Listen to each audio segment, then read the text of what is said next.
a beneficio de todos los demás. Bueno, pues muy buenas noches a todos. Un gusto compartir con ustedes este espacio que venimos haciendo de una manera seriada para traerles a ustedes algunos tópicos dentro de este tema, macro tema, que es la medicina del estilo de vida. Entonces hoy es con mucho gusto que les vamos a hablar del tema de medicina culinaria. Me gustaría mucho que esto se tratara de una conversación bien interactiva, donde ustedes tuvieran la oportunidad de presentar sus preguntas, sus inquietudes, nos conversaran probablemente sobre sus experiencias. Es muy frecuente, muy común que tengan muchas experiencias eh, muy en el área o relacionadas, y eso hace mucho más enriquecedora nuestra conversación. Entonces, lo primero, pues me voy a presentar para que ustedes sepan por qué estábamos conversando de este tema por aquí. Yo soy entonces Marta Eugenia García.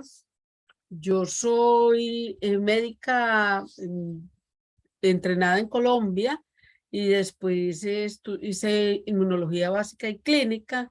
Llevo más o menos unos 23 años viviendo fuera del país, trabajando en Puerto Rico, en esas universidades, las dos primeras que ustedes ven, San Juan Bautista School of Medicine y la Universidad Central del Caribe, son instituciones que trabajan en el área de la salud. Y adicionalmente, pues desde hace más o menos un año y medio, volví a la Universidad de Antioquia, donde hice parte de mi entrenamiento posgraduado para trabajar algo de lo que les voy a contar hoy también, para trabajar con el programa de ciencias culinarias de la universidad. Mi entrada, mi contacto con la gastronomía, las ciencias culinarias tienen una combinación. Mi formación es en el área muy básica de ciencias básicas biomédicas, en el área, yo soy inmunóloga molecular fundamentalmente y he dedicado muchos años a la educación, pero he sido una cocinera por afición. Y en estas vueltas de la vida, pues yo he vivido en diferentes partes de Estados Unidos y del mundo, y siempre me encantaba cocinar, pero me encontré con una pasión estructurada que estaba en este mundo que les vamos a comentar el día de hoy. Viviendo en el estado de Luisiana, tuve la oportunidad de hacer formación en ciencias culinarias, y ahí empezó, digamos que una nueva etapa más allá de lo que era la cocina tradicional, que todos tal vez tenemos tanta afinidad en nuestros casos, pero así fue mi llegada al mundo de la gastronomía. Después les voy a contar, contando la historia de lo que ha sido la medicina culinaria y particularmente lo que queremos transmitirles a ustedes, cómo fue que llegué yo a esta disciplina y qué queremos transmitir y qué queremos lograr con alianzas con los profesionales como ustedes. Entonces, esa es mi historia en esta disciplina. Ahora vamos a hablar un poquito de nuestro contenido. Va a ser una conversación. Les vamos a presentar el tema. Para algunos puede ser nuevo, pero es probable que muchos de ustedes lo conozcan.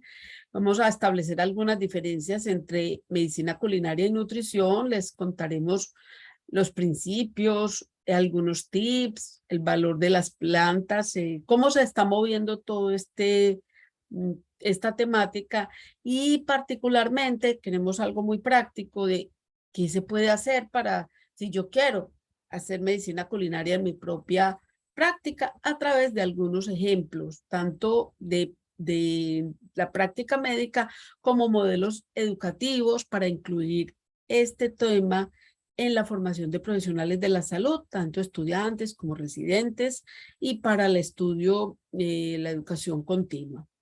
Entonces, con eso en mente, vamos a empezar contándoles. Yo diría que yo voy a empezar preguntándoles.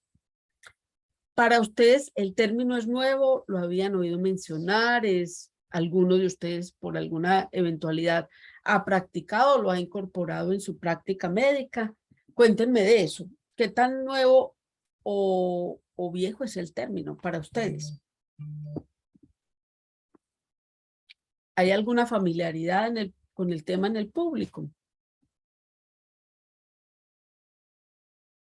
Ustedes siéntanse en la libertad de activar su micrófono o de compartirlo aquí a través del chat. Yo les voy a ir conversando y ustedes van rompiendo el hielo. Esto es una conversación. Muy bien.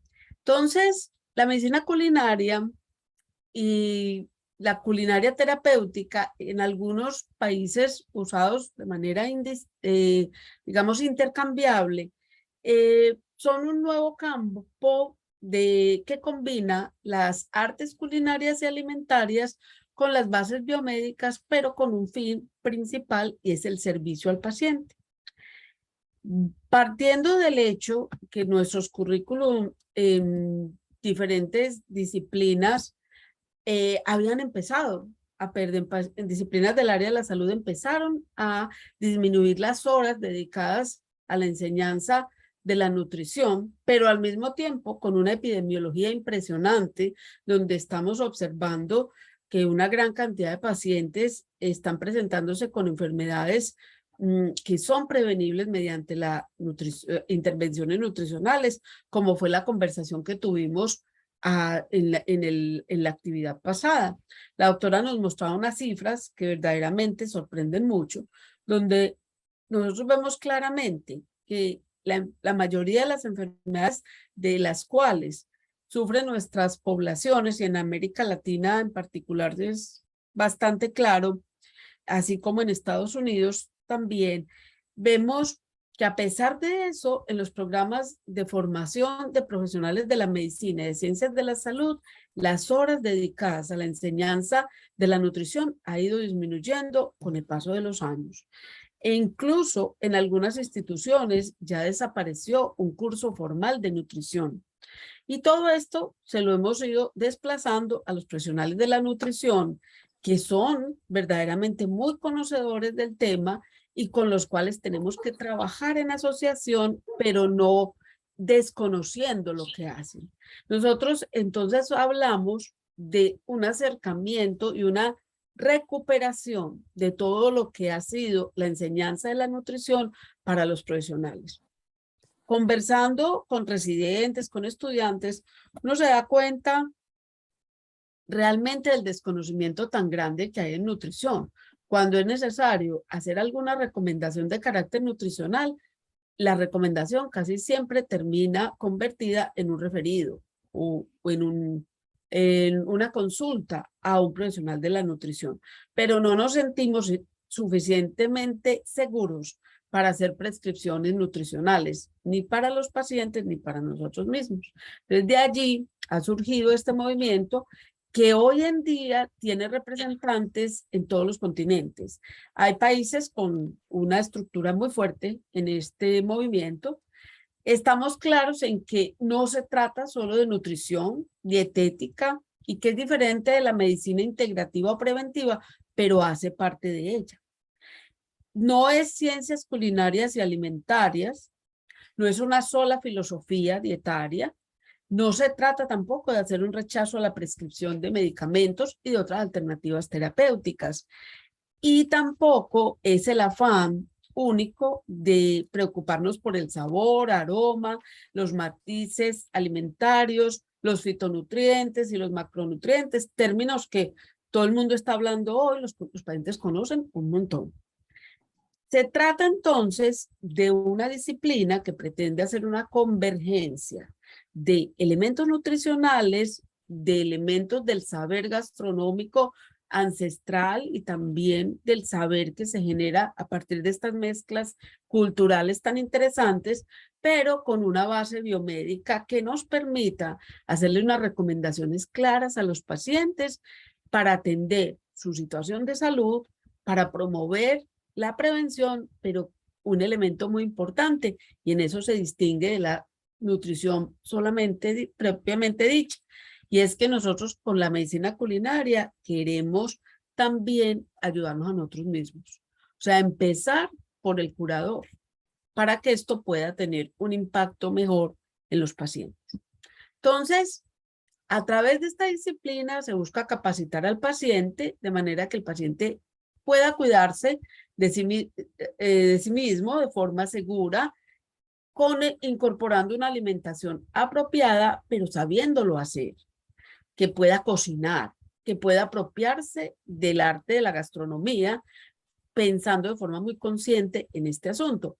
Los pacientes se capacitan, adquieren nociones sobre lo que es el consumo adecuado de alimentos y además se capacitan aprendiendo técnicas básicas de culinaria. Son dos cosas distintas. Una cosa es que usted sepa que, por ejemplo, a usted le conviene aumentar el consumo de plantas en su alimentación diaria. Y otra cosa muy distinta es que usted sepa cómo hacerlo, qué plantas escoger, qué combinaciones son atractivas. Y la noción, por ejemplo, de sensibilidad cultural, de la noción de sensibilidad de acuerdo a un diagnóstico. Dice yo, la noción no es lo mismo cocinarle la sopa de pollo o la sopa de vegetales al abuelito de uno que al hijo. Son dos cosas diferentes. Y tampoco es lo mismo cuando nos cocinamos para nosotros mismos. Es todo un asunto que tiene un montón de matices bonitos e interesantes. Entonces, ¿por qué creció esto? ¿Para qué inventar una disciplina si ya tenemos el área de nutrición? Entonces, ha habido un interés creciente en el área gastronómica y en el área de la nutrición, entre otras cosas, por los altos costos del cuidado de la salud. De eso ya hablamos anteriormente. Nos habló la doctora ilustrándonos con unas cifras muy contundentes, pero además hay un reconocido entusiasmo creciente por los alimentos de naturaleza orgánica, los huertos, la agricultura, las prácticas agrícolas locales, los mercados locales, el montón de restaurantes que tenemos de la mesa, de la granja a la mesa, y mucha gente entusiasmada. De hecho, incluso el fenómeno mediático de los diferentes reality shows y diferentes acercamientos donde la gente quiere aprender a cocinar y se vuelve un maestro de la gastronomía. Todo eso es una revolución cultural que nos está impactando de una u otra manera. Los pacientes también hacen parte de ese fenómeno y nosotros también, definitivamente, como pacientes, como individuos, como familia y como médicos. Entonces, adicionalmente hay unas realidades. El alimento procesado con bajo costo y pobre valor nutricional es prácticamente ubicuo en los mercados del mundo. Y al mismo tiempo hay una falta de satisfacción de los pacientes y del personal sanitario, como les decía hace un rato, con las estadísticas de enfermedad crónica. Sumado al interés gastronómico, entonces tenemos un escenario bastante favorable para empezar a pensar y decir, bueno, ¿por qué no juntamos todo esto?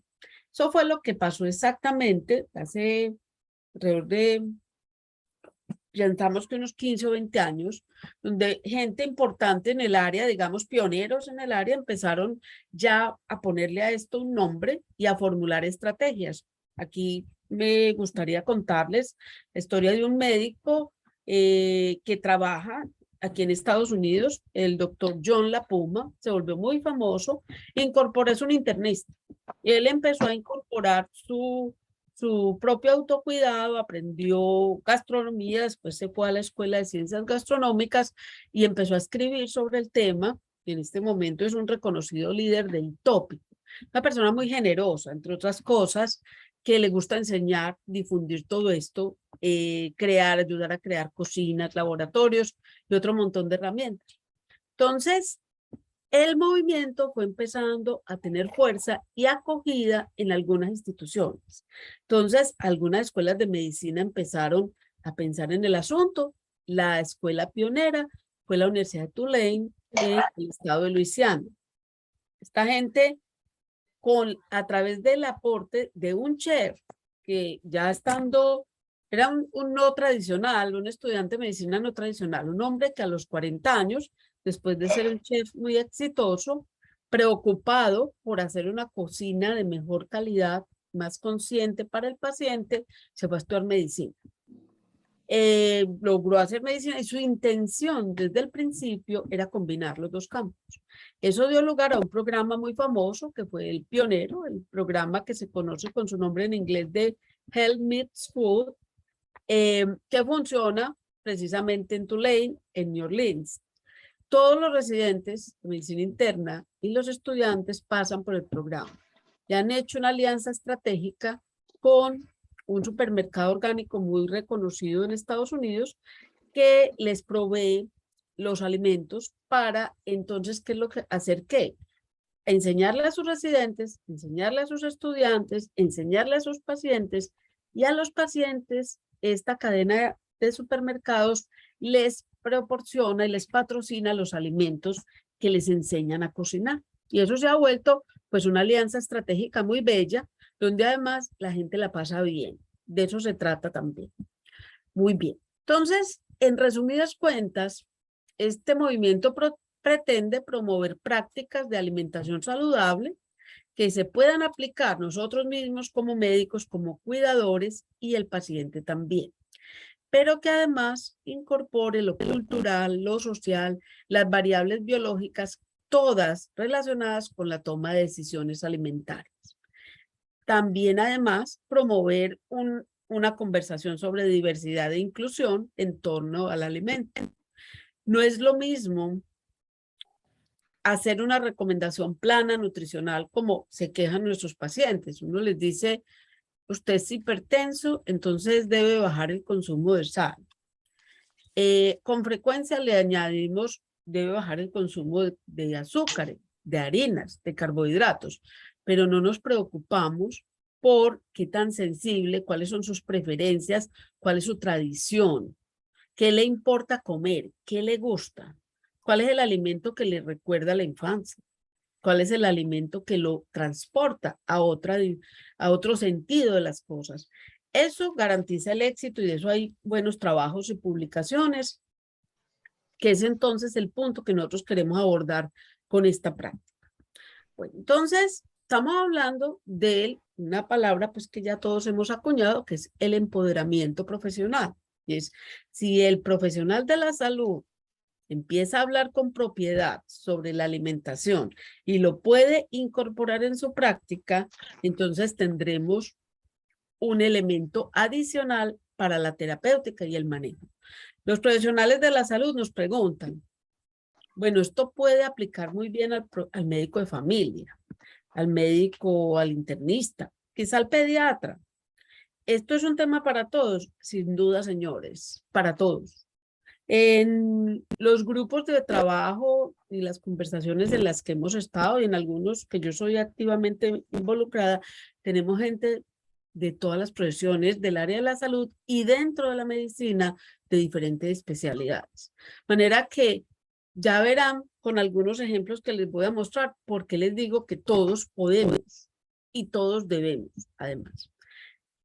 Entonces, ¿dónde vamos a ubicar aquí la medicina culinaria en torno a los pilares, dentro del contexto de la medicina del estilo de vida? Entonces hay un pilar fundamental por aquí del cual nos han conversado anteriormente y es este del pilar nutricional. Ahí estamos hablando que nosotros nos vamos a ubicar en términos nutricionales y dentro de la nutrición vamos a trabajar no solamente en medicina culinaria, sino aquí tienen cabida nutricionistas, cocineros, otros profesionales, incluso la gente del área hotelera y del área de hostelería en general, están preocupados por hacer un trabajo diferente. Se sorprenderían ustedes de mirar, traje para ustedes una información de una organización a la cual pertenecemos, que es bien interesante y a la cual se han estado incorporando un montón de personas que trabajan en el ambiente de restaurantes y hoteles con la preocupación de ofrecer alternativas mejores a los pacientes y al comensal que les llega y al que siempre está en búsqueda de opciones. De manera que es un tema realmente para todos. Bueno, entonces, en Colombia, ¿cómo está la situación? Se considera una disciplina incipiente pero hay iniciativas interesantes para destacar. Debo mencionarles los cursos de extensión. La Universidad de los Andes, una universidad muy prestigiosa y bien innovadora, con unas muy buenas propuestas. Tienen unos cursos en esta área, particularmente me encontré uno. No lo están ofreciendo sistemáticamente para sus estudiantes, pero lo ofrecen a la comunidad. En algunas, el segundo ejemplo que tengo es un ejemplo en el cual yo participé directamente. Fue un curso de culinaria terapéutica que empezamos, ahora vamos a correr el segundo ciclo en la Universidad de Antioquia. Y interesantemente es un curso dirigido a los cocineros, no a los médicos, ni a los profesionales de la salud. Fue una experiencia muy buena. Ahí sí, yo estoy supremamente contenta. Lo que hicimos fue una alianza con ellos, poner a los chefs a cocinar de manera consciente pensando en la salud. Y la conclusión aquí fue que realmente el encontrarnos y complementarnos fue la estrategia ganadora ahí. Tenemos también cursos de nutrición en la Universidad CES y de gastronomía nutricional, y tenemos módulos dentro de diferentes cursos de nutrición en algunos currículum. Así que es posible, ustedes tienen una población dentro de su grupo muy heterogénea, donde muy probablemente algunos de ustedes hayan tenido que ver con algunos de estos cursos. AMESVIDA, entonces, está en este momento trabajando todo el tema de la medicina culinaria para promoverlo en Colombia con más fuerza, digamos, y empezarlo a llevar.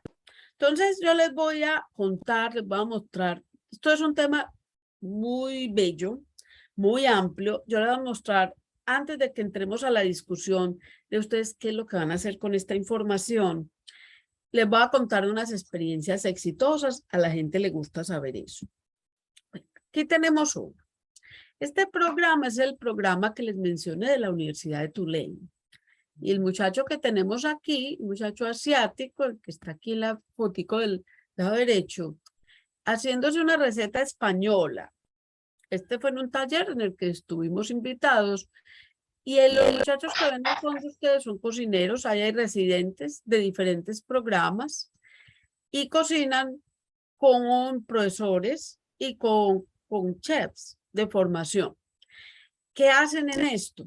Hace parte del programa de bienestar de residentes y estudiantes. Un tema que a todos nos ocupa, que yo creo que es parte incluso de la inquietud que ustedes han traído en este asunto de medicina del estilo de vida. Eso se ha medido con resultados muy contundentes.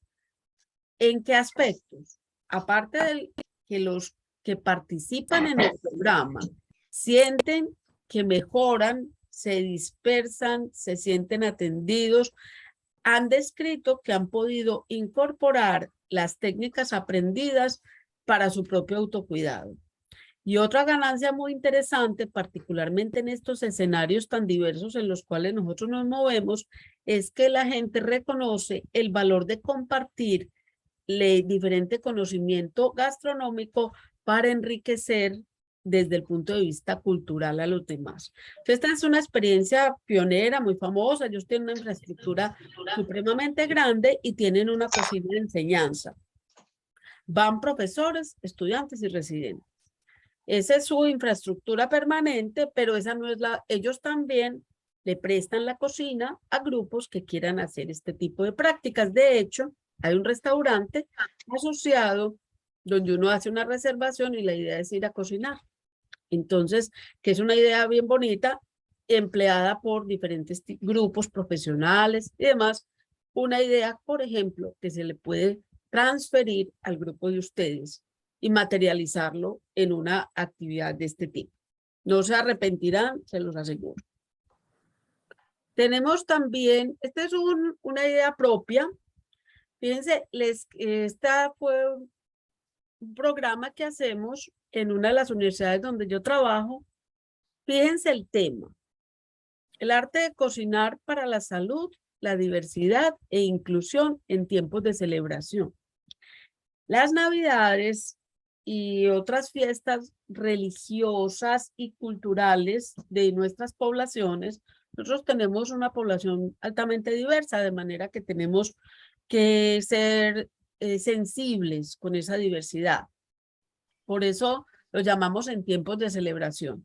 ¿Qué hicimos? La elaboración, y ya lo incorporamos, lo repetimos, la actividad se lleva a cabo todos los años, y esta particularmente y otras con otros temas, en la Navidad y más o menos hacia la fecha de la Navidad, pero no con el nombre de Navidad solamente, invitamos a cocinar a diferentes voluntarios. Un grupo de interés que yo coordino, que es de medicina culinaria, ofreció entonces un menú basado en plantas y un equivalente que incluía proteína animal, pero en ambos casos con un contenido saludable. ¿Quiénes participaron? Profesores de diferentes departamentos, anestesiólogos, cirujanos, otorrinos, ortopedistas, internistas, estudiantes de la Escuela de Ciencias de la Salud, la comunidad. La experiencia muy exitosa, lo medimos intencionalmente, era midiendo satisfacción, los profesores muy contentos, la comunidad contentísima y además la gente compartió las recetas. Entonces fíjense que históricamente alrededor de la mesa, ha habido una conversación muy multicultural, muy enriquecedora, la gente se reúne en torno a las memorias gastronómicas. Entonces, cocinar lo que nos hace felices, lo que nos hace orgullosos, los sabores de la familia, es además un elemento de bienestar.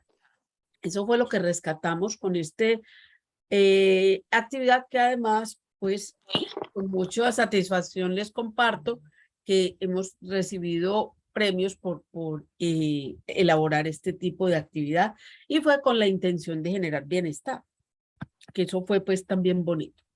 Aquí tenemos algunas imágenes del programa de New Orleans.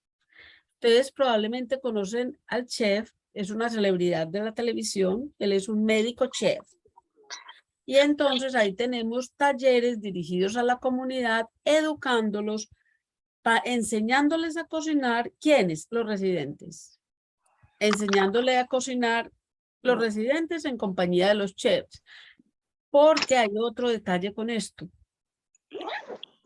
Está probado en aprendizaje que hacer, y eso ustedes lo saben mucho como anestesiólogos, ejecutar tiene digamos, otro mecanismo de procesamiento neurocognitivo en comparación cuando solo leemos o solamente escuchamos. Cuando yo hago el tipo de redes neuronales que se activan, es completamente diferente y el aprendizaje a largo plazo es distinto. Estas experiencias han sido muy exitosas. Probablemente este es el programa de más tradición y mucha solidez con una llegada tremenda a la comunidad. Entonces es una manera, además, de cumplir con esa otra parte de la misión que todas las organizaciones dedicadas al servicio de salud debemos tener, que es el servicio a la comunidad. Esa es una parte importante y las comunidades que servimos no solamente son nuestros pacientes, también pueden ser nuestras propias familias. De manera que por ahí va también una invitación a construir clubes de cocina, de gastronomía. Hay mucha cosa que se puede hacer. Esta es una de las cocinas de enseñanza que tenemos coordinada por un chef en una de las universidades aquí en Estados Unidos. Trabajan con la comunidad, particularmente con poblaciones vulnerables muy identificados que están luchando.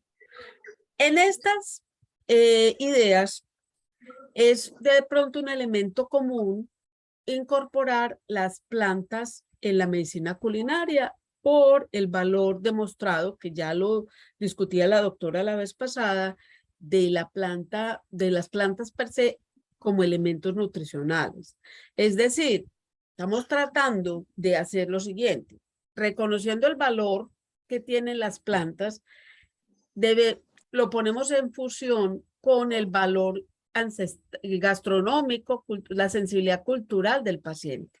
En ese curso que yo les mencioné en la Universidad de Antioquia, ese era un reto, porque a nuestros pacientes llegarles con sensibilidad cultural cambia absolutamente todo el diálogo, no solo en recomendaciones nutricionales, es en todo.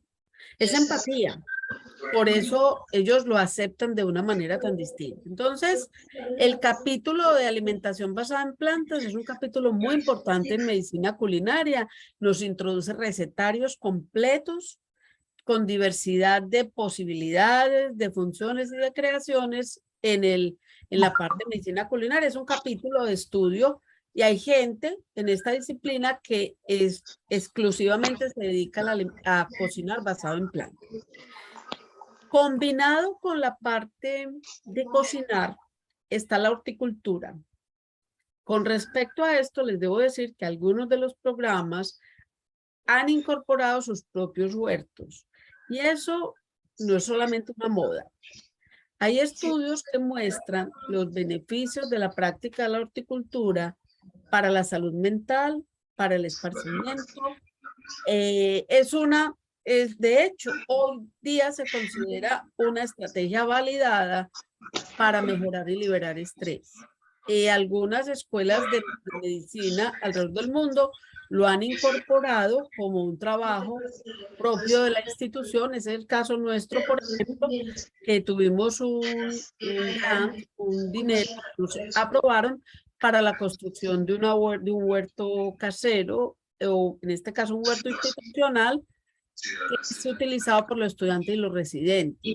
Ellos buscan ahí diferentes tipos de plantas, plantas aromáticas diferentes, y preparan y las utilizan en sus, solamente, por ejemplo, en los tours, las guardias, los tés y demás, sino que también lo utilizan para algunos pacientes, para educar al paciente.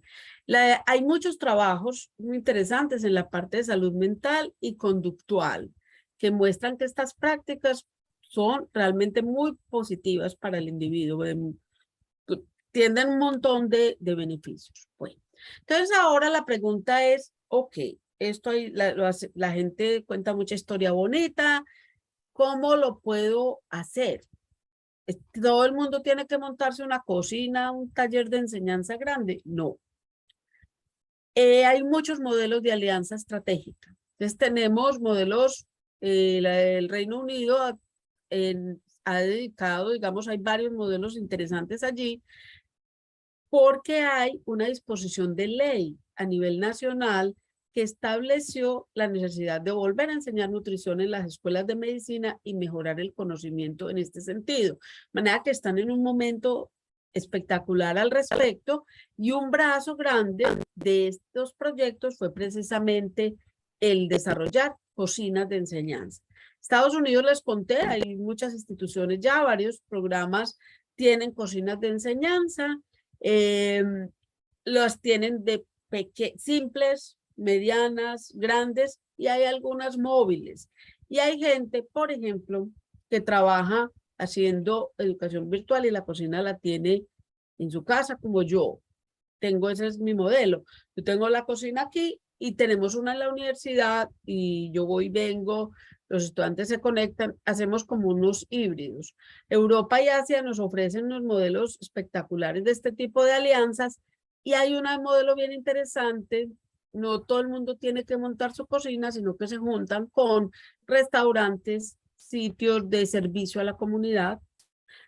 Por ejemplo, tenemos uno en Puerto Rico, que es donde trabajo casi todo el tiempo, donde nos unimos con un programa que atiende a la comunidad que tiene desventajas socioeconómicas y pacientes que viven en la calle. Ellos se llama el Comedor de la Kennedy, y ellos se unieron con nosotros para ofrecer la cocina como espacio para que los estudiantes cocinen, los de medicina y enfermería, y al mismo tiempo hacemos un servicio. Entonces, hay muchos modelos de ese mismo estilo en otras partes del mundo, pero aparte de esas alianzas y esos modelos más grandes, les tengo que contar de prácticas clínicas individuales muy exitosas. ¿De qué manera? Que conocemos médicos que tienen dentro de su práctica un pequeño espacio, una cocina móvil, un pequeño modulito, donde le enseñan al paciente a cocinar, lo empoderan, le ofrecen algunos refrigerios, alguna bebida, desde una estación de té y café hasta otro tipo de cositas, ensalada, fruta, o clases, por ejemplo, varios endocrinólogos están muy involucrados con esto, de enseñarle al paciente o diabético, al obeso, a manejar mejor las cosas, pero en un trabajo como de laboratorio práctico. Y los servicios a las comunidades, hay modelos muy bellos. Les mencioné el de nosotros porque es el que conozco más directamente, pero hay otros muy interesantes también. Entonces, ¿cuál es la perspectiva? Si yo quiero mañana hacer esto, ¿cómo puedo empezar? Hay educación formal y no formal para profesionales de la salud, instituciones educativas, organizaciones profesionales como ustedes, de talleres teórico-prácticos. Usted puede, si usted quiere mañana y se entusiasma como yo por ser un cocinero también, eso sería una cosa magnífica. Encontrarán en la gastronomía una terapia impresionante. Hay posibilidad de hacer alianzas estratégicas con organizaciones del gobierno, no gubernamentales, con la industria, con las instituciones educativas, porque es más favorable, más rentable, y también la colaboración intersectorial es más productiva. Hay investigación, que eso es un área de mucha expansión. Nosotros actualmente estamos corriendo 2 proyectos grandes de investigación dirigidas a explorar la receptividad de parte del profesional y de parte del paciente. Y está la posibilidad de hacer servicio, de manera que ustedes aquí tienen un abanico de opciones que pueden materializar en actividades sencillas como estas que les voy a mostrar, únicas, iniciativas de la organización o de ustedes como profesionales o juntándose con otras organizaciones. Miren esta, por ejemplo. Este ejercicio fue un taller durante la pandemia, lo empezamos, lo organizaron los estudiantes y estábamos con una preocupación. Toda la gente en la pandemia tenía a los muchachos en la casa, aburriéndose, algunos haciendo cosas muy productivas. Entonces les hicimos esta serie de talleres creando y comiendo menús creativos y saludables para los niños, pero los papás, que eran los profesores de nosotros, la comunidad, todos involucrados. Este fue un menú de sushi. Fíjense ustedes que aquí hay una alianza estratégica. Programa de humanidades y medicina, que yo coordino, pero además se nos unieron los grupos de interés, los cocineros, fue pues un éxito, enseñándole alimentación más sensible a los niños. Lo que quiero rescatar de aquí es la población pediátrica, pero además quiero rescatarlo como una figura que sirvió de terapia para la familia y sirvió de terapia para los profesionales. Fue de verdad una de esas pues que uno queda como muy satisfecho. Esa fue propia. Algunos quisiera con esta fotografía mostrarle que esto no es solamente afición, no es alguien que quiere, algunos médicos que están interesados en invertir su tiempo libre, ¿no?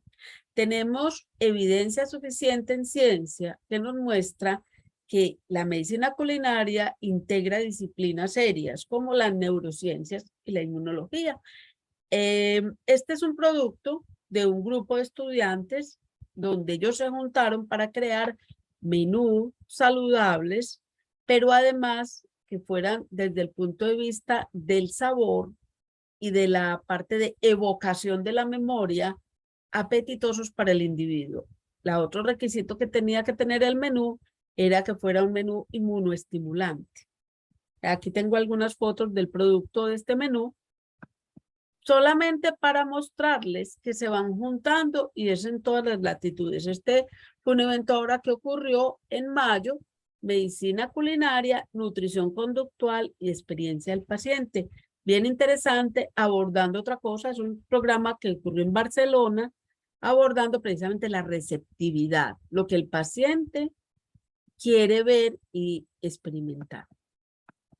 Este es un ejercicio súper bonito, particularmente diseñado para pacientes renales y para gente que trabaja en el área de nefrología, que ustedes saben que necesita un trabajo nutricional muy particular. Algunos de los productos de estas talleres, ejercicios, yo no sé ustedes qué tanta familiaridad tienen con nuestro menú colombiano, pero les quiero decir que aquí hay algunas cosas colombianas. Por ejemplo, este es el famosísimo ají de pipián de Popayán, del sur de Colombia. Yo no sé si en el grupo tenemos algún payanés, pero eso es una cosa a otro nivel. ¿Han probado el ají de pipián? Tiene unas propiedades terapéuticas muy singulares. Tiene maní, se puede hacer con otro tipo de nueces también, pero además recoge un montón de antioxidantes porque es una combinación de un encurtido de crudos, de cebollas, tomates con el maní. Es una receta muy brillante desde el punto de vista culinario. Un sabor muy especial, es una receta ancestral de nuestro país. Tenemos una sopa de plátano, tenemos un plato que es una mezcla, una cazuela de pescado arriba, tenemos uno de los buffets de degustación que elaboraron los pacientes diabéticos, las ensaladas de granos, como ustedes ven, en gastronomía las posibilidades son inagotables. Eso es otra cosa bien bonita. Entonces, si nos queremos educar, ¿dónde buscamos? Los profesionales de la salud, directamente como grupos, los profesionales de la conducta se han organizado para recibir este tipo de trabajo y los pacientes mismos se han organizado. Hay figuras y hay herramientas. Uno de los ingredientes como bien bonitos de todo esto fue el aporte que nos han hecho las comunidades que viven en las denominadas zonas azules del mundo. ¿Habían oído mencionar ese término? Las Blue Zones o las zonas azules. ¿Qué particularidad tienen estas zonas? Si ustedes tienen alguna familiaridad con ello. Son longevos. Muchos. Y son longevos saludables. Fíjense ustedes qué interesante. ¿Algunos saben la particularidad de la comunidad de Loma Linda en California? Por casualidad, yo les puedo ir contando también cositas, o la de Nicoya en Costa Rica. Fíjense que están distribuidos por ahí en todo el mundo. Por aquí hay una intención, hay otras regiones que quieren hacer zonas azules, pero para que a uno lo pongan ahí en el mapa como zona azul hay que cumplir muchos requisitos. Mire, la comunidad de Loma Linda está compuesta, Loma Linda es una ciudad donde hay una población, un número significativo de población adventista. Los adventistas son vegetarianos por convicción. Y por ejemplo, la universidad adventista, la de Loma Linda, fue la pionera en tener programas de posgraduados dirigidos a este tema de medicina preventiva, medicina culinaria y demás. Ellos además tienen un campus totalmente basado en el autocuidado, en la medicina del estilo de vida. Es impresionante de verdad el programa. Nicoya en Costa Rica es una comunidad alrededor, cercana a la comunidad costera, que tiene una particularidad. Son vegetarianos, pero históricamente por necesidad. No tenían tanto acceso a la proteína animal, pero sí a la vegetal, y con unos resultados impresionantes. Ahí tengo un señor muy bello que tiene su video para que lo veamos. Y similar es el caso de las otras tres comunidades en Italia, Grecia y Japón, que se caracterizan por no solamente comer mejor, comer distinto, sino el ritual alrededor de la alimentación. Sentarse, compartir, darse el tiempo, no comer en el carro, no desayunar en el carro, todas esas cosas que hacemos con el plato mientras trabajamos, no. Es una gente que se da el tiempo y eso está probado también. Estudios nos han mostrado que realmente hace un cambio significativo en todo esto. Yo, como sé que nosotros tenemos un tiempecito limitado, yo lo que les quería, que no quiero abusar del tiempo de ustedes y quiero más bien aprovechar para preguntas, pero sí quería saber si aquí podemos escuchar a uno de los señores de una de las zonas azules.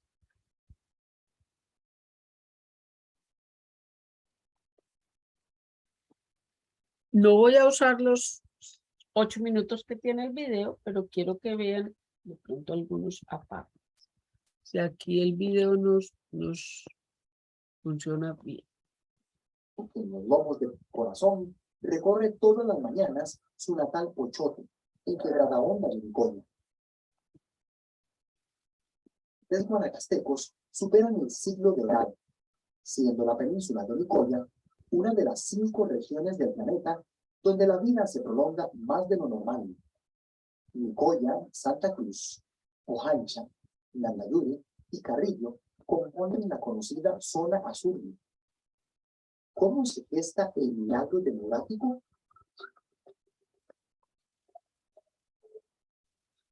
Una sana alimentación basada en carnes, verduras, granos, particularmente el maíz, herencia chorotega, asoma como posible causa del fenómeno poblacional. Yo tenía unas piedras de Huaca, ahí pasaba la mata de la tortilla y decían un montón de gente. Me decían, vienen los muchachos tal día, entonces me podía echar un montón de tortillas. A veces no llegaban y un montón de tortillas.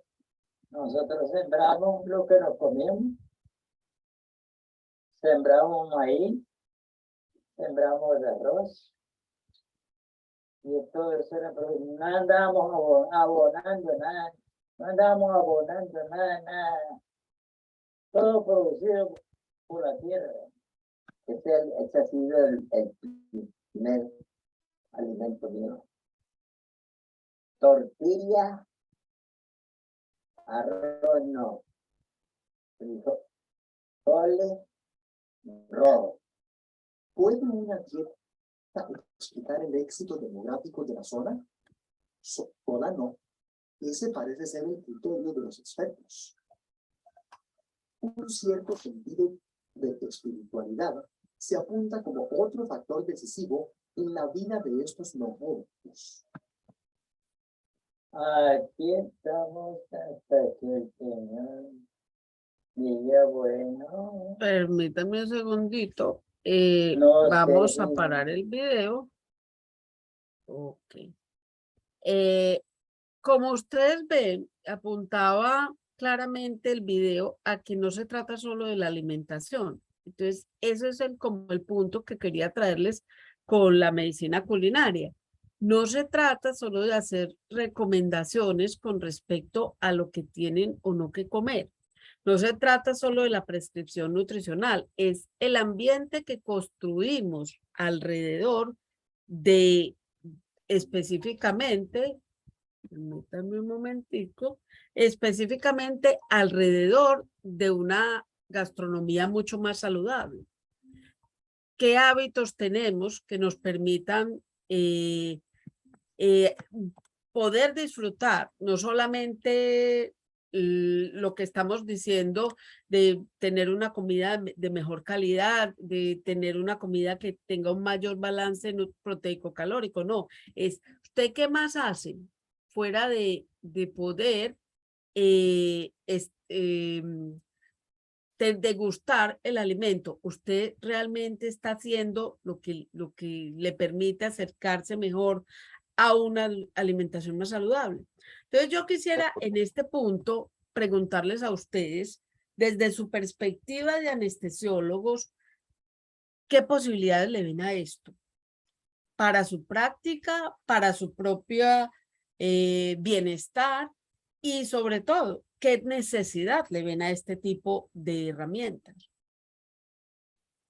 ¿Alguno está involucrado en este momento activamente en alguna práctica de gastronomía, en algunas clases, en algún taller? ¿Alguno es cocinero? Probablemente lo hay. A la gente le encanta cocinar.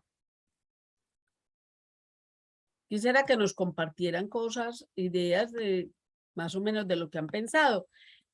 Probablemente cuando nos hicieron el acercamiento, decíamos, ¿será que el anestesiólogo lo va a ver como una situación que es solamente dirigida al paciente? Yo los invito a todos ustedes, doctores, a que lo vean también como una herramienta para ustedes.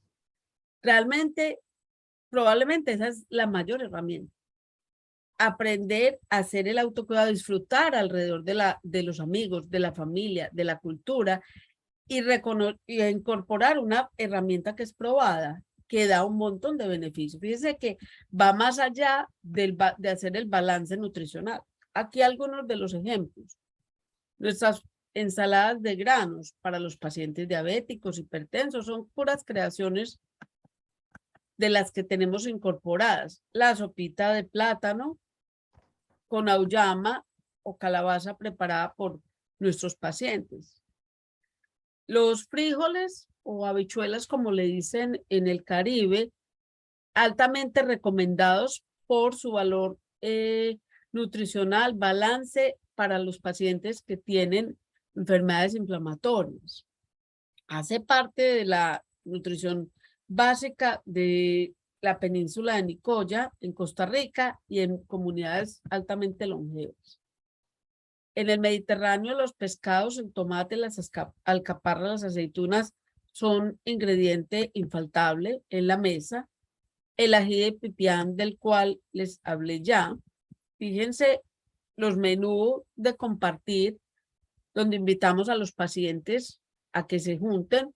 Algunos granos especiales, se los traigo de la comunidad japonesa, del arroz negro, si para algunos es nuevo, es un grano naturalmente negro, con un valor nutricional impresionante, y ahora lo tenemos que se está consiguiendo en los supermercados. Entonces, ¿para qué lo traigo? Fíjense que se trata de ofrecer oportunidades a la cocina tradicional, haciendo ajustes que nos permitan mantener lo tradicional, pero que también lo enriquezcamos desde el punto de vista culinario y gastronómico.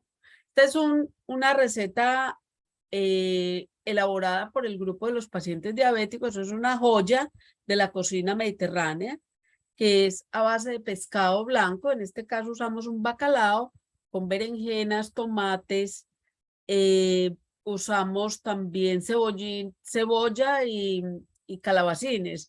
Y es una receta con un altísimo valor nutricional, pero además fue traída por un chef español, de manera que tenía también esa riqueza de la transmisión de la parte cultural.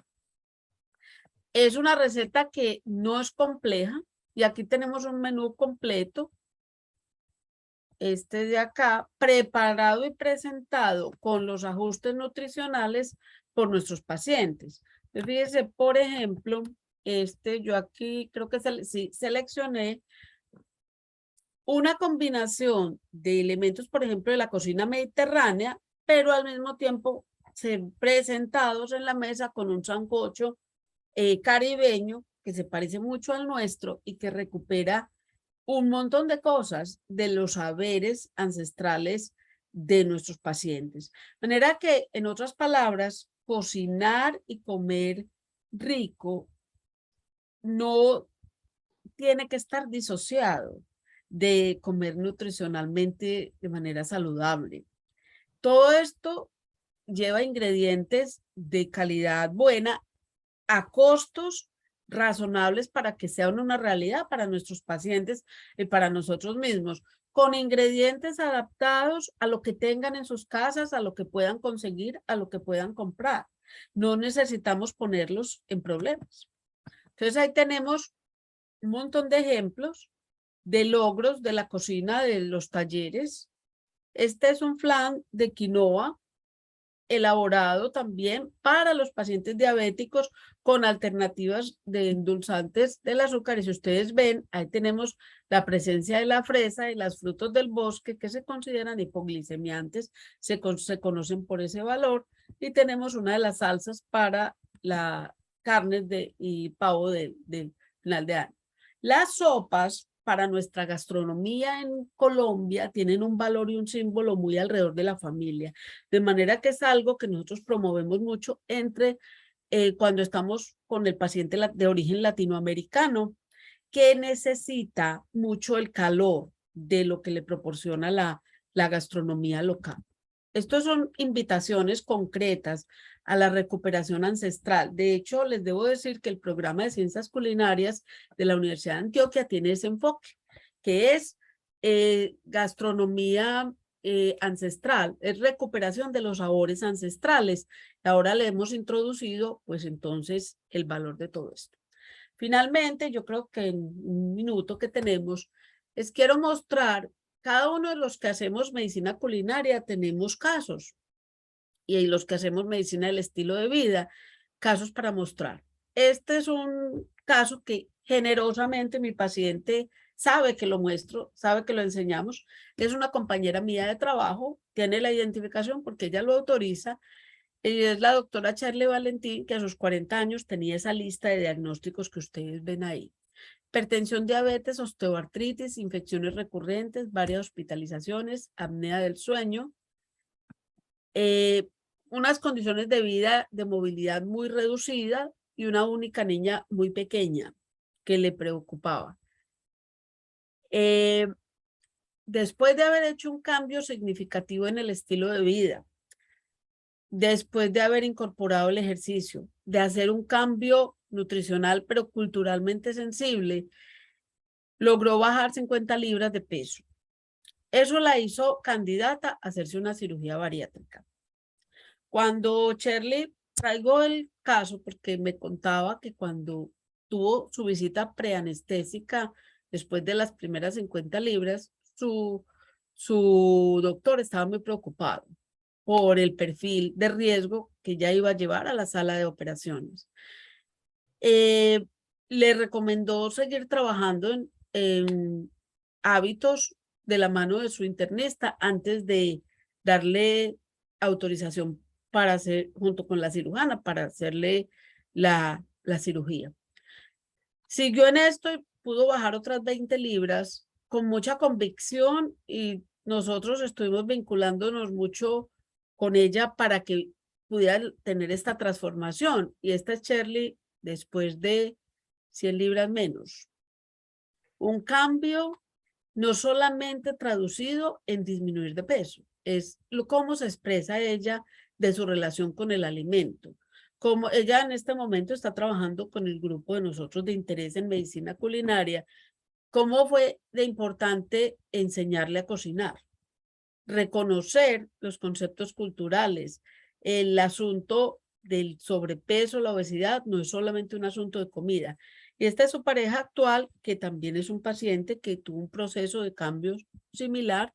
Entonces, nos ha permitido un replanteamiento de los conceptos culturales acerca de la alimentación, las porciones, la obesidad, la importancia de tener recomendaciones apropiadas de acuerdo a la situación, la importancia de la empatía y el rol activo que todos tenemos dentro y fuera de los quirófanos, en las universidades, en los consultorios, en los hospitales, solos y en acompañamiento.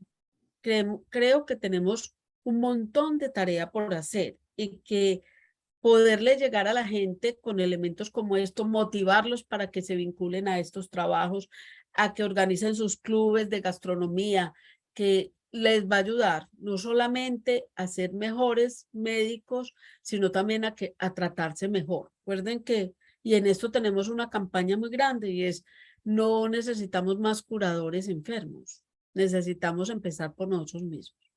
De manera que yo quisiera aquí dar un espacio para que ustedes Por aquí veo, Álvaro tiene la manito levantada. Entonces, quedo ya de ustedes a sus órdenes para las preguntas que consideren apropiadas. Espero haberles traído la motivación que querían. Doctora, en primer lugar, pues agradecerle pues toda la participación en esta charla que, así como en la charla anterior la primera charla que se presentó, hay que resaltar cómo definitivamente las posibilidades desde el punto de vista de la alimentación son muy amplias y uno se da cuenta cómo ustedes con un conocimiento tan amplio de las diferentes posibilidades que hay, nos motiva a pensar que en la variedad, definitivamente hay que enriquecer la variedad en la alimentación para encontrar pues como una alimentación más balanceada y todo, y no quedarnos siempre como en las mismas cosas de tradicional con que nos hemos alimentado, que eso a veces limita un poquito las posibilidades para llegar a una alimentación más sana. Le quería hacer dos preguntitas que me parece que pueden ser importantes desde el punto de vista práctico, y es, como aquí hay un grupo de anestesiólogos o de familiares de anestesiólogos, se presenta con frecuencia que el anestesiólogo tiene que hacer turnos.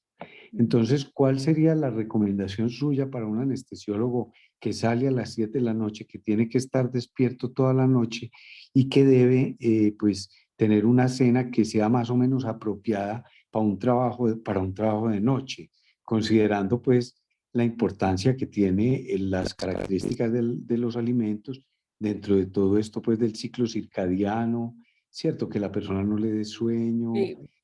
que pueda pues, bueno, asimismo como una posible sugerencia para una merienda de un anestesiólogo que está trabajando de noche, ¿cierto? Y que quiere pues como a medianoche, o usted como que se le ocurre, ¿qué recomendaciones habría?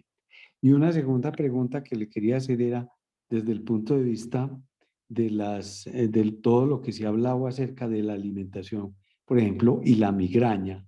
¿Usted qué elementos puede de pronto pues como aportar con respecto a esa asociación que siempre se ha hecho entre la migraña y los alimentos, que se presentan pues también en general en el personal médico y bueno, y en la población general? Le agradezco mucho y otra vez muchas gracias por la charla, pues que deja ver un conocimiento supremamente profundo y amplio sobre el tema. Muchas gracias. Muchas gracias por los comentarios tan amables y las preguntas que están muy buenas. Miren, lo primero que yo debo decirle es que existe una preocupación basada en conocimientos biológicos acerca de los efectos que puede tener la deprivación de sueño y los cambios en el ciclo circadiano en los profesionales como ustedes. Es una cosa que preocupa enormemente porque no solamente es el cambio de hábitos, sino realmente, incluso, por ejemplo, en inmunología nosotros conocemos unos cambios en el eje neuroinmunoendocrino en ustedes. En ese orden de ideas hay algunos menús que no solamente son conducentes a que puedan estar más activos y más despiertos, sino al mismo tiempo aborden, yo diría que mínimo 3 elementos. Uno, cantidades, que no sean excesivas, sino preferiblemente fragmentados en términos de porciones. Digamos, en vez de hacer una cena grande a las 8 de la noche, 9, hay veces uno come muchas más tarde, tratar de fraccionar y hacerlo desde más tempranito. Esa es cantidad. En términos de contenido, diversidad, alimentos altamente digeribles, y entre esos se recomienda que incorporen una ensalada suave, una fruta, y deben tener una proteína. La decisión entre si va a ser una proteína de origen animal o si va a ser una proteína vegetal tiene que ver un poco pues con la afinidad, digamos, preferencia que tenga cada individuo. Pero, por ejemplo, una ensalada mixta es una que tenga su proteína, una ensalada que tenga fruta, que tenga proteína, hace muy bien en términos digestivos en la noche. Y se recomienda, por ejemplo, acompañar con una sopa, una porción de vegetales. Cumple varias funciones y entre otras, una muy importante que es muy llamativa es inmunomodulación. Otra cosa que ustedes deben tener en cuenta es los suplementos y el tipo de alimentos probióticos, simbióticos y prebióticos. Es decir, favorecer tener una flora, lo llamamos microbiota intestinal más balanceada, más saludable. ¿Por qué? Ese cambio en el ciclo circadiano afecta el tipo de población de microbiota que maneja cualquier ser humano en el tracto gastrointestinal. Desde el punto de vista inmunológico, para nosotros eso es muy importante, porque la supresión y el cambio en el ciclo circadiano altera los niveles de cortisol y nos dispara inflamaciones inapropiadas, disreguladas y dispara autoinmunidad. Entonces, en otras palabras, en la noche, poquito fragmentado, que incluya todos los grupos alimentarios con un buen líquido acompañante que puede ser por ejemplo, algunos recomiendan leche o leches de origen vegetal. Ahora hay muchas disponibles, unas combinaciones interesantes de almendra. Recientemente leyendo sobre leche de arveja mezclada, proporciona triptofano, la enriquecen con triptofano de hecho. Eso les va a permitir una merienda energética en la noche, suavecita, pero al mismo tiempo reguladora. Eso no lo pierdan de vista. En las horas de sueño, yo también le he entregado muchas horas de sueño, he perdido, nos desfavorecen la respuesta inmune.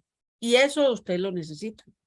De manera que esa sería, yo les propondría también una cosa, les puedo compartir, tenemos un recetario que hemos ido realizando y hemos ido curando un recetario que se puede hacer fácilmente y que es para esas necesidades.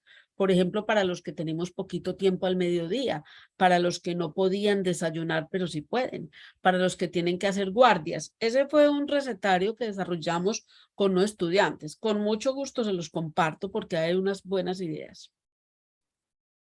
Y el doctor nos hablaba también sobre preguntas, alimentos que pueden prevenir, desencadenar o aliviar las migrañas. De eso se conoce un montón. Las carnes rojas son malitas para todo en general. En cambio, los pescados blancos son buenos. Hay alimentos, las semillas, se les conoce calabaza, amapola, sésamo, girasol, de alto valor en la prevención de la migraña. Algunas frutas, por ejemplo, los alimentos, frutas de colores rojos y que tienen fase verde son antimigrañosos.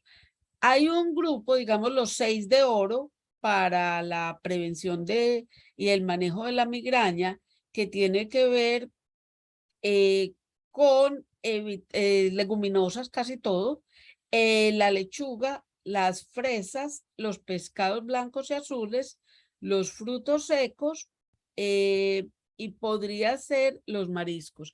Los mariscos no ricos en colesterol, no incluyan los camarones ahí. No es que no los puedan comer, sino que no tienen el valor antimigrañoso del otro. En el recetario, doctor, que yo le mencioné, hay algunas recomendaciones muy puntuales, por ejemplo, comida para la mente, comida para aprender, recetas para estar más contentos, que ese es un tema que a mí en particular me interesa. Mi esposo ha luchado por muchos años con un diagnóstico de una depresión y el cambio nutricional le ha venido supremamente bien. Entonces hay unas recetas que tenemos bastante estandarizadas, que eso es para todos, así que con mucho gusto las puedo compartir. Muchas gracias. Sí, señor. Y a usted, pues, por las preguntas.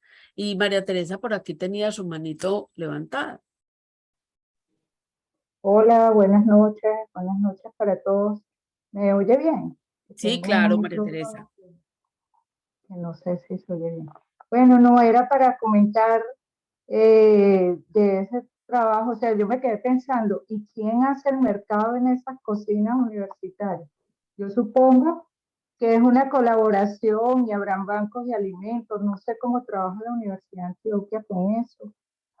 Y el tema cultural, por supuesto, porque, por ejemplo, qué familia, nosotros que muchos venimos de familias numerosas y las mamás resuelven con sopa, para mí la sopa me recuerda a mi mamá y me recuerda, a nadie le cae mal una sopita, solo que no, eso de lo que tú comentabas de repente en la noche, porque no lo asociamos con saciedad.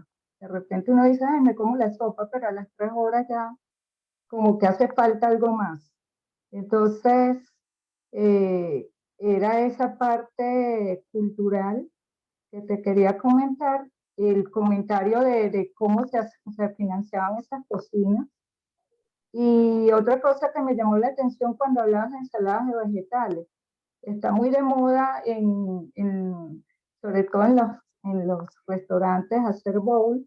Entonces el bowl lleva verduras crudas, o sea, zanahoria rallada, repollo, garbanzos, quinoa y todo esto. Yo me imagino que cuando hablas de ensaladas de granos tiene que ver con que le pongamos quinoa, chía, garbanzos y el punto de cocción que a veces se nos pasa, ¿no? Sí, así es. Ese es los bowls son basados en esas mezclas, sí, claro. Y también diferentes tipos, por ejemplo, frijol blanco, frijol rojo, frijoles negros, que son una exquisitez. No son muy de nuestra cultura, pero esos son unos de los que yo he asimilado viviendo con tanto cubano que les encanta y lo preparan maravilloso. Y sí, entonces usted nos trae claro. La financiación de estos programas, todos, en muchas partes es por alianzas estratégicas. Hay instituciones que han llevado esto a un nivel muy serio. Les debo contar hay un programa de la Universidad de South Carolina en Greenville. Ellos ya hicieron una transformación completa alrededor de la medicina del estilo de vida y del mejoramiento de las condiciones de vida de toda su comunidad. Fue un trabajo en el que estuvieron trabajando mucho tiempo, gestionando, y eso incluye todo se puede caminar, está pensado en correr, está pensado en el ejercicio, es bonito, hay flores, hay plantas, hay espacios libres. Entonces, son un montón de cosas que invitan a sentirse bien. ¿Cómo financiar los programas? Hay iniciativas de la empresa privada, hay fondos. En la Universidad de Antioquia, el programa de ciencias gastronómicas es un programa de la universidad, cuentan con el apoyo de algunos sectores de la industria, tienen financiamiento por algunos grants en la parte de investigación, pero básicamente es una cocina que financia la universidad.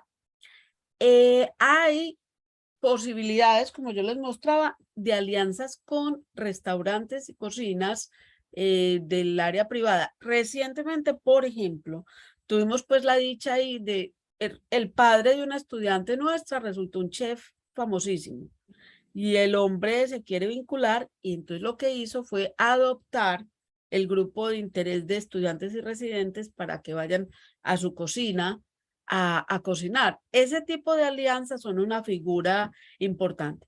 Pero usted, doctora, tiene un punto muy importante aquí. La medicina culinaria y la alimentación saludable no necesitan, no se basan necesariamente en alimentos de alto costo, aunque hoy en día cualquier acceso a los alimentos es costoso y para algunas personas es muy difícil, aunque nosotros lo demos como por hecho, ¿cierto? Pero realmente tenemos opciones y para los pacientes eso es fundamental, que uno les pueda hacer prescripciones nutricionales reales, cosas de acuerdo a su sensibilidad cultural y también que se puedan conseguir, o sea, trabajamos mucho con las equivalencias y con el alimento que es más barato, más económico, más accesible, pero igualmente muy valioso desde el punto de vista nutricional. Y usted trajo, la otra cosa fue lo de las sopitas, eso tiene un valor agregado, usted no se lo alcanza a imaginar, eso es las las memorias grandes de nuestra vida, muchas se construyen alrededor de la mesa o de la cocina, como en la mayoría de los hogares colombianos. Todos yo creo que nos acordamos de alguna cosita en la cocina de la casa. De manera que gracias por traer ese apunte, que es una belleza, pues, el valor de la sopa y otro montón de cosas de las cuales no solemos conversar, pero hace tanta falta hablar. En el recetario que le mencioné, que se los podemos compartir a todos, hay algunas ideas de los bowls combinados, tanto vegetarianos como mezclados con alguna proteína para poder cubrir las diferentes opciones que con mucho gusto estamos compartiendo. Debo también compartirles un producto nuevo que es historias de las recetas a través de la narrativa familiar, que es un producto un poquito más artístico, también trabajándolo con los estudiantes que están compartiéndonos como el caso suyo, la sopita, pero nos cuentan los ingredientes, cómo se prepara y qué valor tenía para su familia.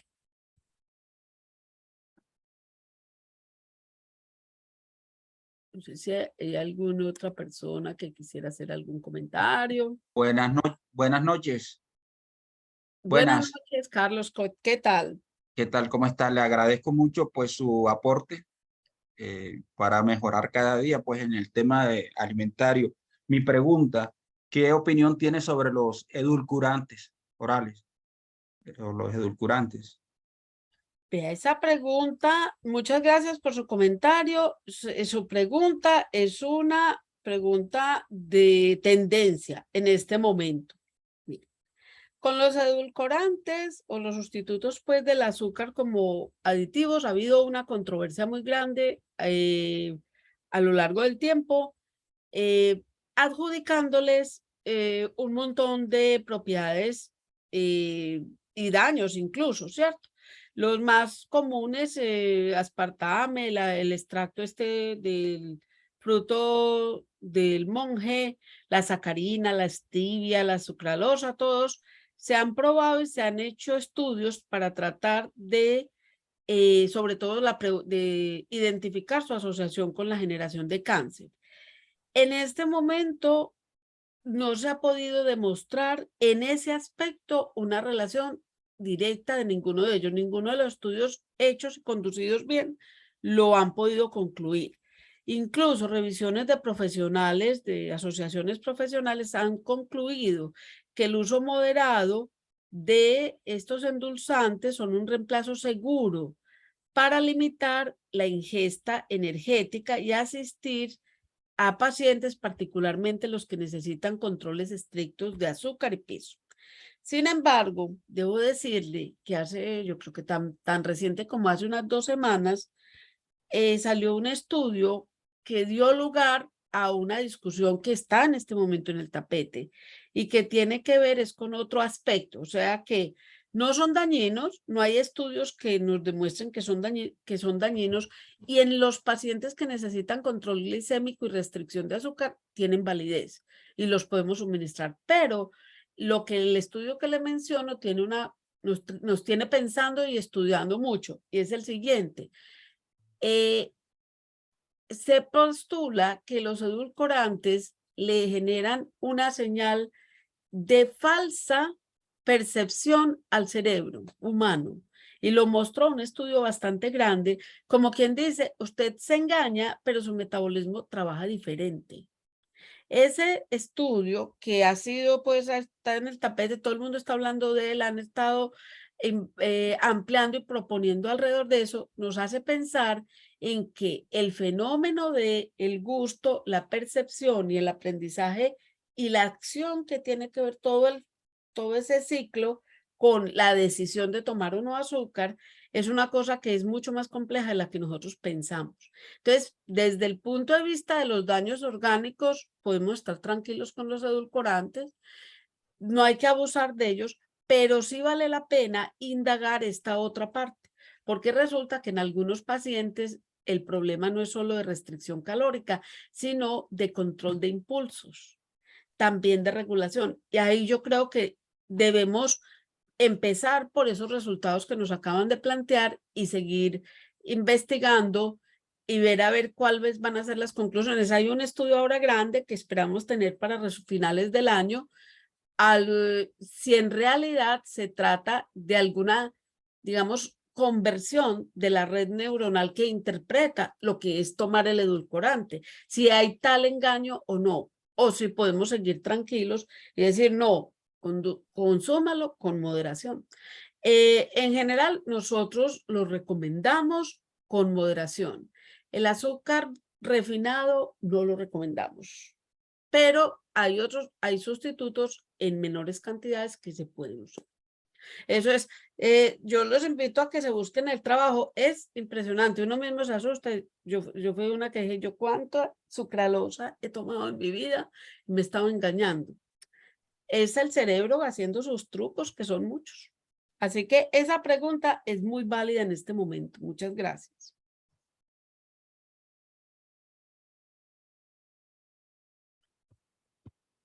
Bueno, yo quisiera hacerles una, yo sé que ya estamos como con el tiempo, quisiera una pregunta a ustedes. ¿Motivados para organizar un taller de cocina entre ustedes? Virtual, presencial, en actividades, alguna vez una actividad. ¿Se animarían? ¿Les gustaría cocinar juntos? Pues sí, y le comento que tuvimos una experiencia hace años con anestesiar. Hicimos yo no me acuerdo, fue un encuentro como de la familia. Y organizamos 3 grupos de personas que normalmente estamos en el trabajo, pero nunca habíamos trabajado para preparar comida para nosotros. Hicimos entrada, postrecito, o sea que la experiencia fue bastante agradable. Vuélvanlo a hacer y lo hacen con un montón de intención, hay buenos recursos.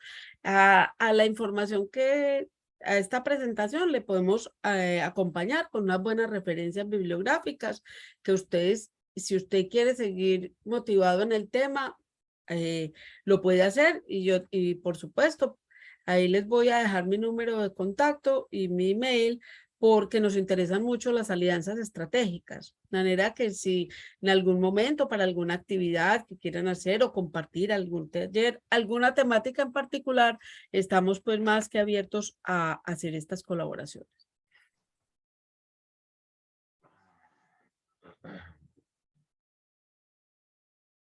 Así que, bueno, yo de todas maneras, yo no sé, doctor, tengo entendido que respetando muy bien el horario y que ustedes son personas muy ocupadas, pues me queda a mí darles las gracias por la atención. Yo espero haber cumplido con la misión, que era motivarlos a que nos familiaricemos con el tema, cocinemos, nos apropiemos del valor tan grande que tiene el saber gastronómico, las memorias y el bienestar que podemos darnos y darle a nuestras familias y a nuestros pacientes.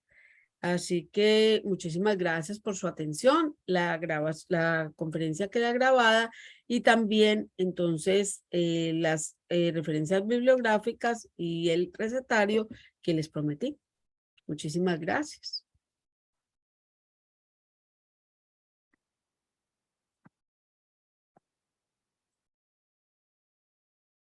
Listo, doctora, muchas gracias otra vez. Muy Bueno, muy enriquecedor. amables pues.